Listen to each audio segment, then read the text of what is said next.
Duh, jelang akhir tahun, kondisi lantai 3 dan 4 gedung Maplas di Maluku Tengah makin memprihatinkan. Jelang akhir tahun, kondisi deretan gerai di lantai 3 dan lantai 4 pasar tingkat Binaya atau yang akrab disebut Masohi Plaza atau Maplas makin memprihatinkan. Belasan gerai yang berjejer nampak kosong, tak ditempati oleh pedagang. Kondisi kian sepi, nyaris tak ada aktivitas di bangunan dengan luas ratusan meter persegi itu.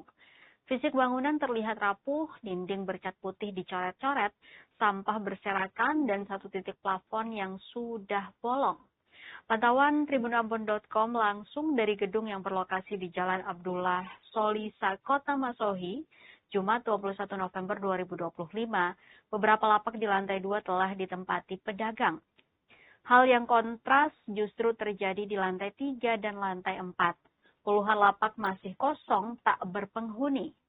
Lebih parah di lantai 4, konstruksi T-Hall tak terpasang juga area toilet yang belum selesai dikerjakan. Bangunan dengan proyek revitalisasi bernilai fantastis, yakni 11,4 miliar itu meninggalkan tanda tanya yang tak berkesudahan.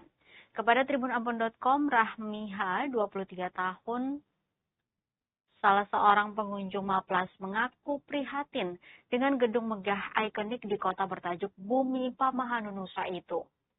Rahmi mengatakan dulu gedung ini cukup ramai. Ia bernostalgia setiap kali berkunjung ke Masohi, ia dan keluarga selalu menyempatkan waktu untuk singgah berbelanja. Rahmi yang merupakan alumnus Universitas Patimura Ambon itu bertanya-tanya, kenapa gedung yang dulunya ramai berubah menjadi sepi dan tak berpenghuni di lantai 3 dan 4.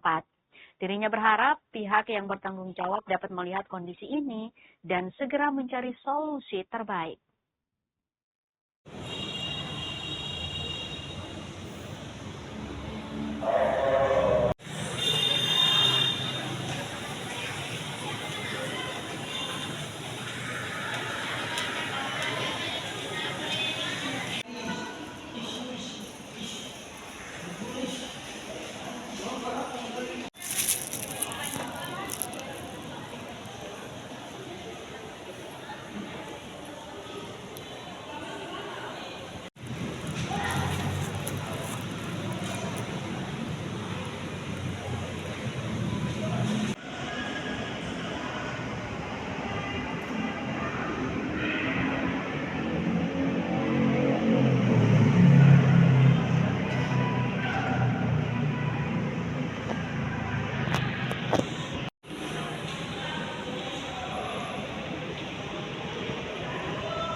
Download Tribun X sekarang, menghadirkan lokal menjadi Indonesia.